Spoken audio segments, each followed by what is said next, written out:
સ્વાગત છે અમારી યુટ્યુબ ચેનલ અલૌકિક ગુજરાતમાં। આજે આપણે વાત કરીશું મોરબીના એક એવા કેસની જેના વિશે પોલીસ રેકોર્ડમાં તો ફક્ત આત્મહત્યા જ લખાયેલી છે, પણ જે લોકો એ રાતે ત્યાં હતા તેઓ કહે છે કે આ આત્મા હજુ પણ જીવિત છે। તો વાત છે 2012ની મોરબીના ઉપનગરમાં આવેલા એક સરકારી ક્વાર્ટરની। અહીં એક પોલીસ અધિકારી રહેતા હતા, રવિ પાટીદાર, અને તેઓ હમણાં જ તેમના પરિવાર સાથે એક ઘર બદલીને ત્યાં શિફ્ટ થયા હતા।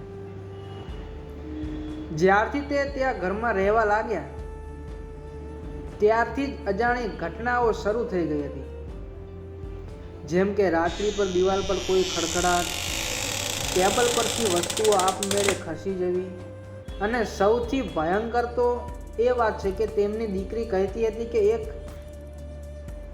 અજનબી આત્મા દરરોજ તેને ઊંઘવામાં સાથે બોલે છે, મતલબ કે ઊંઘવા જાય ત્યારે તેને દેખાય છે।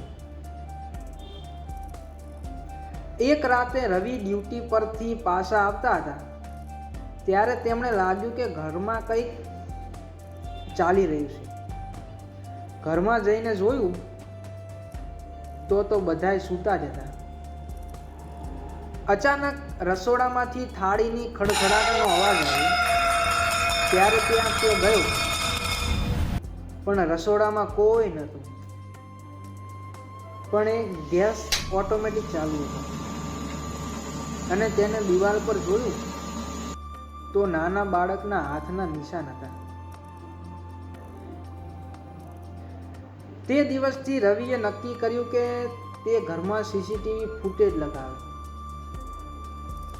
સીસીટીવી લગાવ્યા બાદ તેમણે બીજા દિવસે સીસીટીવી જોવા મળ્યું, મતલબ કે સીસીટીવી જોયું ત્યારે એની સમજણની બહાર હતું, કેમ કે એ સીસીટીવીમાં એક સફેદ આકાર સીધો એની રૂમમાં ચાલીને ગયો, અને પછી સીસીટીવી કેમેરો ઓટોમેટિક જ બંધ થઈ ગયો।